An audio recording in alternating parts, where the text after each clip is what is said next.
Naku po, mabigat-bigat to dahil ang ating Vice President and DepEd Secretary na si Sara Duterte ay di umano meron daw pong sinusustentuhan na lalaki. Sa madaling sabi, abay parang naging sugar mommy, nangangaliwa. Ang tanong, totoo po ba ito? Hindi po sa akin galing yung ano na yan ha, galing po dito kay Epipanyo Labrador dahil ni-reveal niya po, according po sa source ni Epipanyo Labrador na ipapakita ko yung video mamaya, na itong si Vice President Sara Duterte ay nangangaliwa daw po kung kaya't hindi niya daw po masagot-sagot ang issue ukol sa usaping 125 million. Within 11 days, abay ginastos daw po ito sa pagpapagawa ng gasoline station para sa kanyang boylet. Grabe, no? Ako ay kinikilabutan. Pagdadagdag niya pa kung niloko niya nga ang taong bayan. Mabilis niya din kayang gawin na lokohin ang kanyang asawa. Dahil sabi nga ni Epipanyo Labrador, iniiputan niya daw po ito. Wala daw magawa ang lalaki, ang asawa ni Vice President, dahil nga anak siya ng dating presidente at pag ito daw po ay pumalag, abay baka ipakitil daw po ang kanyang buhay. Hindi po galing sa akin yan guys ha, galing po ito kay Epipanyo Labrador. Kaya nga ako ay nagtatanong kung totoo po ba ito. Kasi grabe naman po kung totoo po ito. Talagang literal na kasuka-suka. Pero hindi natin alam kasi hindi ko pa naririnig yung side ni Vice President. Ito guys yung video, hindi po to galing sa akin ha, disclaimer. Galing po ito kay Epipanyo Labrador. Kaya nga ako ay nagtatanong kung totoo ba ito. Kasi ito daw po yung pinakamalaking issue na pinag-uusapan ngayon. Actually, hindi ko to kilala si Epipanyo Labrador and first time lang pong dumampi sa wall ko sa YouTube itong kanyang vlogs. So, nung nakita ko, mas matapang pa pala to sa akin. Grabe, madami din pala siyang sources. Kasi nakuha niya to. Kasi guys, alam nyo, itong salitang to, libelous to eh. Sabi niya, nakuha niya to according sa kanyang source. So, meaning, meron siyang pinangahawakang sources na talagang hindi siya natatakot na i-reveal ito kasi nga meron siyang sources na nag-i-explok sa kanya. 'Di ba? Matapang niya na pinahayag kasi nga basically sa madaling sabi meron siyang source. So hindi siya madadali kung kakasuhan man siya ng ng libel kasi nga meron daw siyang source according sa kanyang source. Ngayon, panoodin natin yung video. Ito po ay tungkol po sa nagiging viral ngayon na usapin. Alam niyo ho, sa usapin na ito, talagang masasabi na ho natin na talagang hindi lamang po pala taong bayan ang ginagago, niloloko nitong ni Sara Bulate. Napaka ano po ngayon ng issue na ito. Talagang balita ko nga ho, matindi ho ang awayan ngayon ng asawa ni Sara Duterte at nito ni Sara. Dahil nga naalaman ng asawa ni Duterte, ni Sara Duterte na iniiputan na pala siya. Iniiputan na pala ni Sara Duterte sa ulo yung kanyang asawa. Alam niyo ho, matindi ho ngayon ang galit ngayon ng asawa ni Sara Duterte sa kanya. Sino ba namang asawa ang matutuwa?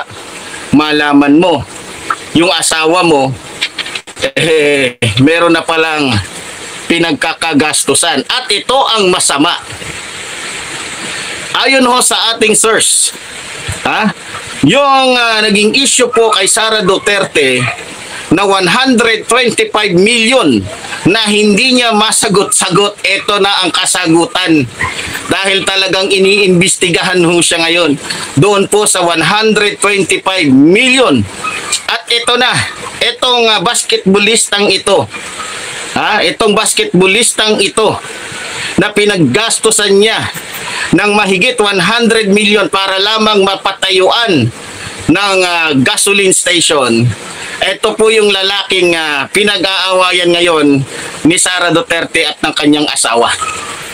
Pero sa kasamaang palad, gustuhin man ng asawa ni Sara Duterte na kasuhan siya, gustuhin man ng asawa ni Sara Duterte na saktan siya, iwanan siya, wala hong magawa ang kanyang asawa. Bakit? Dahil alam nyo na, anak siya ni Rodrigo Roa Duterte na hindi lamang demonyo, hindi lamang magnanakaw, hindi lamang leader ng New People's Army, hindi lamang malademonyo yung pag-iisip, kriminal. Kaya ano ang ginagawa ngayon ng asawa ni Sara Bulate? Sa halip na magalit, sa halip na magkaso, tikom ang kanyang bibig. Walang magawa sapagkat alam niya kung ano ang kanyang kalalagyan. Alam niya na anumang oras ay pwede siyang ipapatay ni Rodrigo Roa Duterte o ni Sara Duterte. Mga kababayan, hindi man po sinagot ni Sara Duterte kung saan niya dinala yung 125 million, ang Diyos na rin po ang humanap ng paraan para po malaman natin kung saan dinala ni Sara Bulate yung 125 million na hindi niya masagot na ginastos lamang sa loob ng ilang araw. Ito na ho yun. Ito po yung ebidensya na may lalaki po pala itong si Sara Duterte na pinaggastusan niya ng ganun kalaking pera para lamang ho masiyahan yung minamahal ni Sara Duterte na binigyan niya ng gasoline station na umabot ho ng mahigit 100 million. So yun na po yung kasagutan doon. Kaya nga po yung tanong ng ating mga kababayan nung umusbong ho itong issue na ito, pera ba ni Sara Duterte ang ginamit o pera ng taong bayan? Mas malapit-lapit ho sa katotohanan. Pera ho ng taong bayan yun. Hindi ka naman pwedeng magtayo ng gasoline station lang na ang pera mo 1 milyon lang, tatawanan ka lang. At hindi yan makakulang yan. Baka nga sa ano lang yan sa permit lang yan o sa pwesto lang yan Diba? Mga kababayan, sa pamamagitan ho ng awa at habag ng Diyos, tinutulungan ho tayo ng Diyos sa ating pakikipaglaban para ho mamulat ang ating mga kababayan sa katotohanan. At ito na, dahil tinutulungan tayo ng Diyos na mamulat sa katotohanan ng ating mga kababayan, tumutulong ang Diyos na mabunyag isa-isa ang lihim ng mga Duterte. Yan ba ang iboboto nyo sa susunod na magiging tatakbong pagkapangulo? Isang babaeng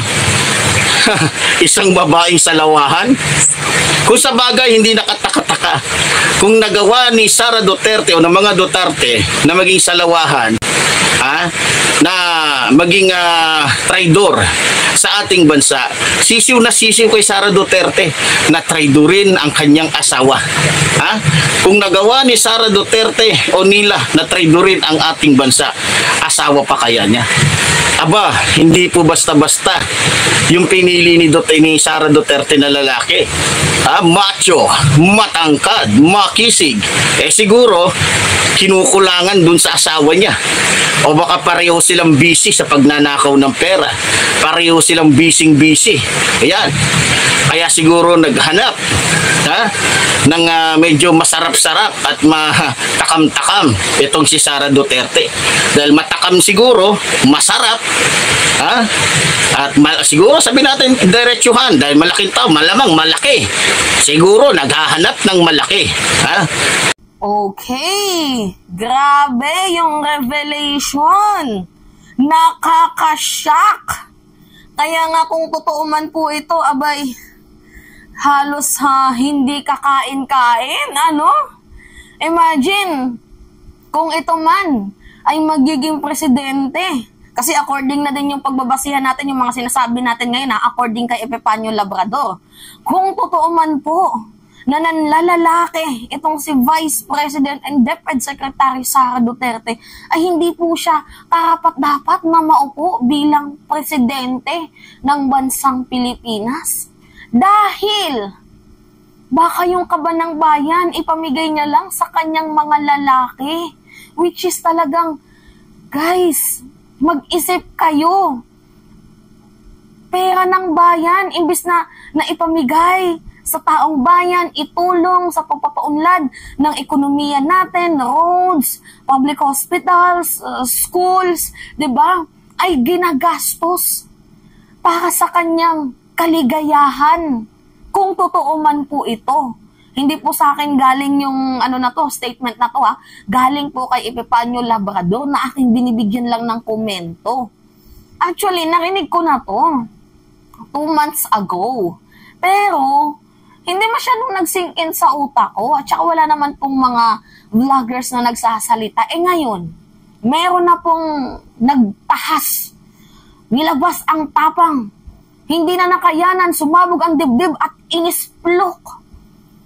Diba ang panlalalaki ni BP Inday? Dahil pera naman po nung taong bayan yun, yung 125 million.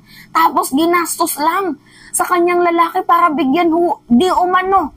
Sabi ni Epifanio Labrador ng gasoline station. Grabe.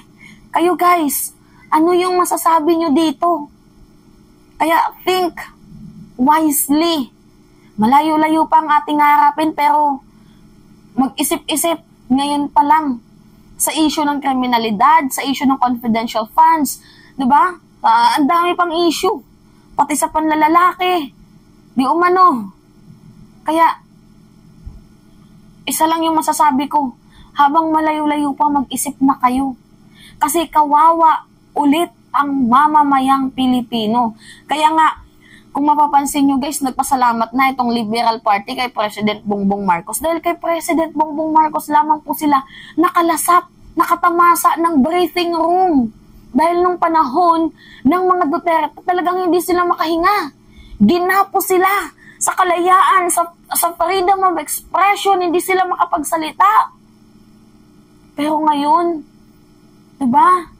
Kaya guys, kung gusto nyong hindi tayo bulihin ng China, kung gusto nyong, mapaunlad ang ating bayan, kung gusto nyong maging tahimik ang ating bayan, tahimik pero may dating, 'di ba?